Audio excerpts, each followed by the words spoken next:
My definition of addiction is something that you can't stop, right? And most people who struggle from addictions are trying to regulate and alter their internal state. Now, you and I have been hypnotized and conditioned into believing that change happens outside of us. People are looking for something outside of them to change their internal state. It's kind of a Newtonian principle. You wait for your wealth to come to feel abundant. You wait for your healing to occur to feel wholeness. You wait for your success to show up so you feel empowered. You wait for your new relationship to show up to feel love. You're waiting for the event outside of you to happen to change how you feel inside of you. That's cause and effect. And we're conditioned based on consumerism and marketing and programming that that's the way it works.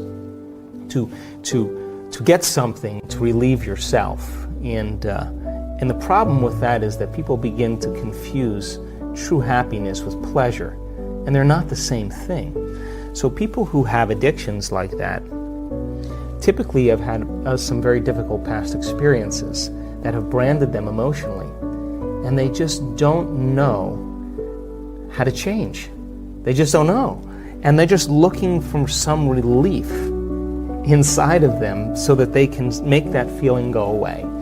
So we can become distracted by our external environment for a period of time, but then when you realize that the sports car or the new wardrobe or the vacation or the whatever people do to try to make the feeling go away, the novelty of that thing outside of us wears off because we're trying to re-identify with our environment, and that goes away. The next thing that people do is they look for some immediate change, and so they take a drug.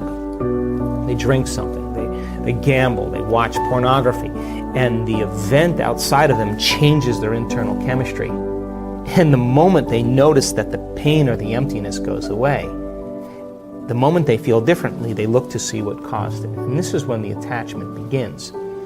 Here's the problem, though. The rush of chemical change that takes place, the pleasure centers in the brain, there's a huge release of the pleasure chemicals. And the release, the intensity of those release of those chemicals begins to desensitize the receptor sites in the brain. So as the brain chemicals are released and the receptor sites become desensitized, the next time you gamble, the next time you take the drug, the next time you shop, you need a little bit more the next time. So then what happens is the pleasure centers start to get recalibrated to a higher and higher level. So you're always going to need more to make that feeling go away. Sounds like an addiction to me.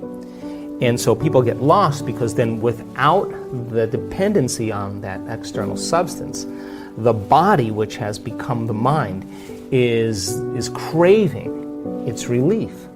And so an addiction really is when the body is the mind.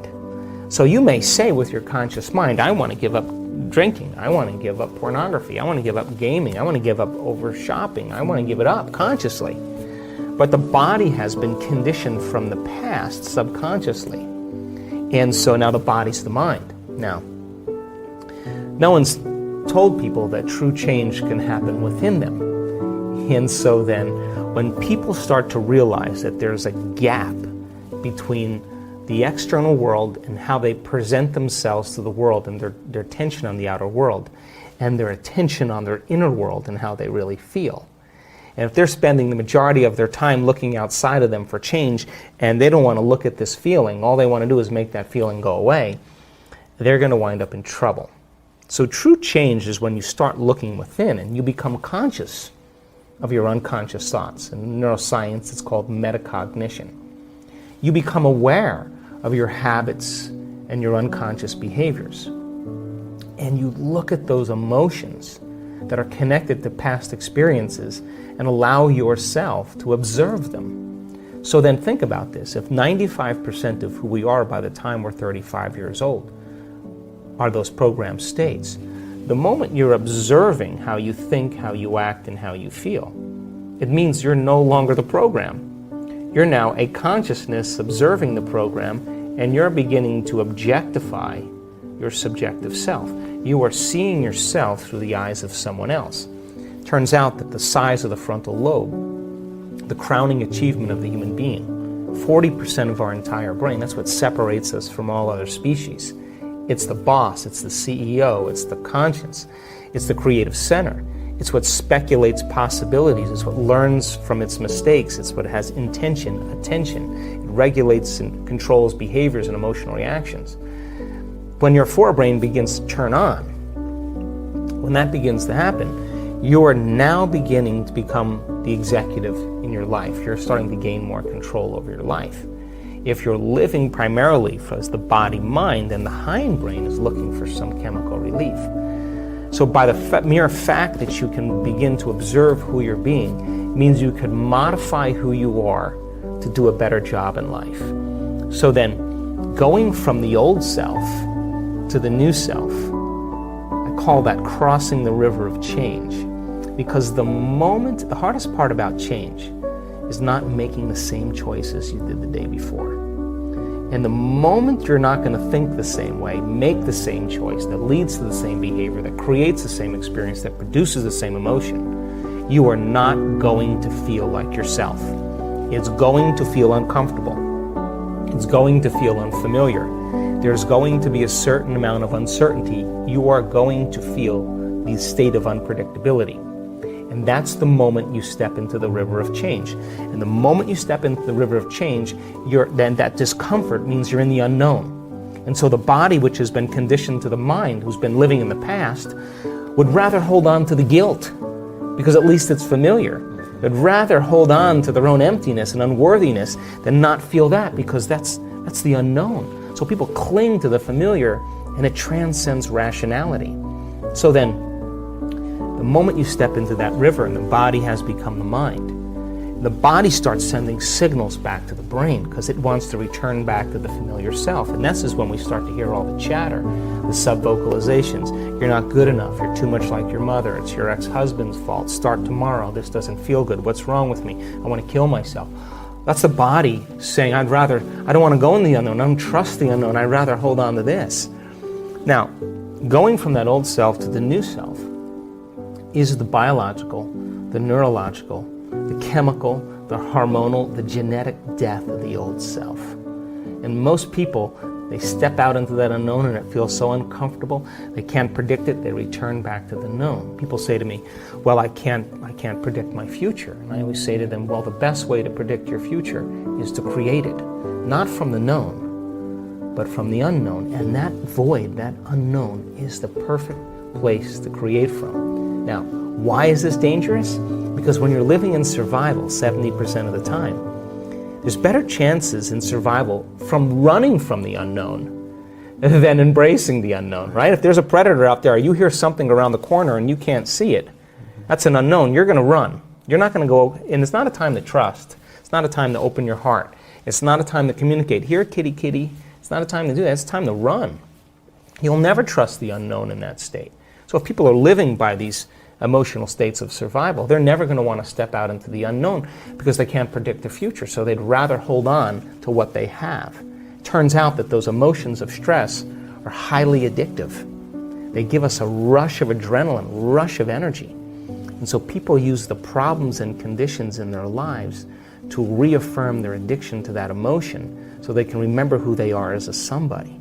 So then, if your thoughts can turn on the stress response, and those stress chemicals are addictive, then we become addicted to our own thoughts.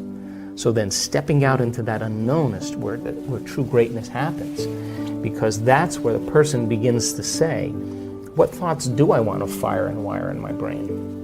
What behaviors will I want to demonstrate in my new life? Can I rehearse them in my mind? And the mere process of mental rehearsal, this is neuroscience now, begins to install the circuits in your brain to look like the experience has already occurred. You're priming your brain into the map of the future instead of the record of the past. And then the true person who's in the process of transformation will say, can I teach my body emotionally what that future is going to be like? Can I begin to embrace the joy of my new life? And their body, as their unconscious mind, begins to believe it's in the future instead of in the past. Now, that process is not an overnight process. We don't jump from the old self to the new self. It requires that continuous process of changing our biology. But I can tell you, in observing people who have healed themselves of very serious health conditions, who've healed themselves of some pretty difficult scars from the past, who've overcome addictions, who've created new opportunities and new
jobs and new relationships and a new life had to cross that river.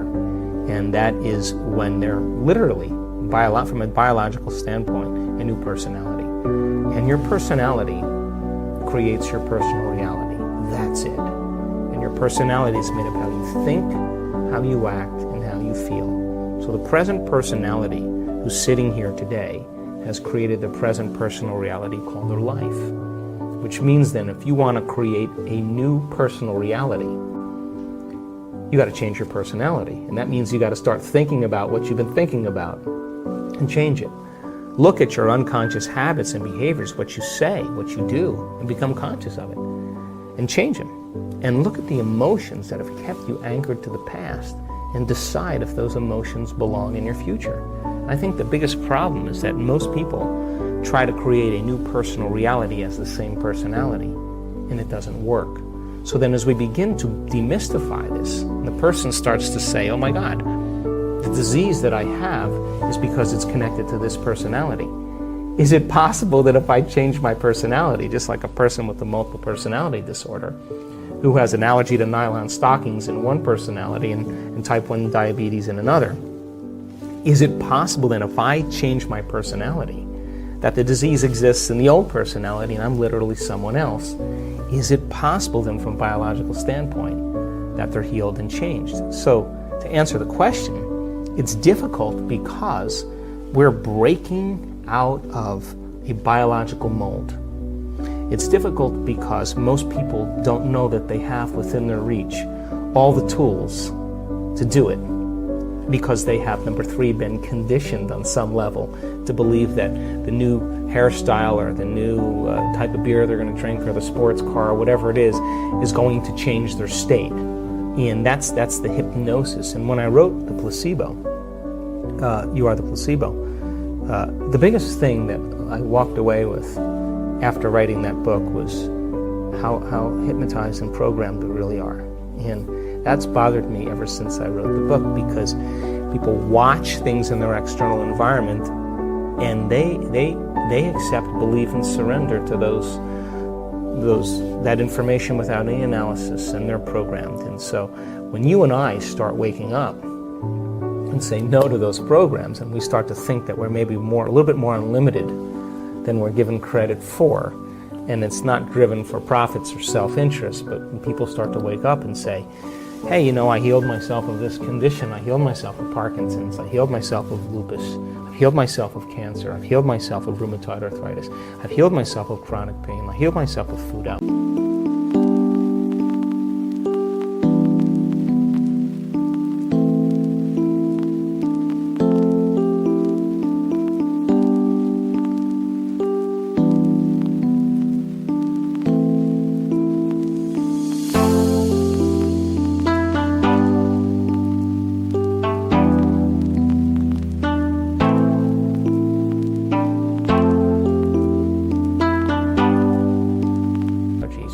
Hey, yeah, I was abused as a child. Yeah, that's right. I was was beat up by a violent father, and I lived in vulnerability and fear for the last 25 years. But that fear has signaled the wrong gene, and I developed this genetic condition. The doctors said I had no way of healing. But when I overcame that fear and I broke out of it, I started to signal new genes in new ways, and that disease doesn't exist. Let me tell you, if you listen to that woman's story, and you listen to all the trials that she had gone through, and how she overcame herself, and she reached a place of such wholeness and self-satisfaction that she could care less if she had the disease, and that's the moment it went away, and you listen to that story, it's going to give you permission on some level that it's possible for you to do the same. You see someone dance the salsa well, you'll dance the salsa better. You see someone hit a golf ball like Rory, you'll hit a golf ball better. You see someone lead with love and compassion in their life, you will lead with love and compassion in your life. You see someone stand on a stage in front of 500 people and talk about how they overcame their cancer after their husband committed suicide, and the 3 years that it took her to do it, you will be inspired that it's possible for you. So then it has to start with a new consciousness, and that it's going to come from common people doing the uncommon, and that's where my passion is.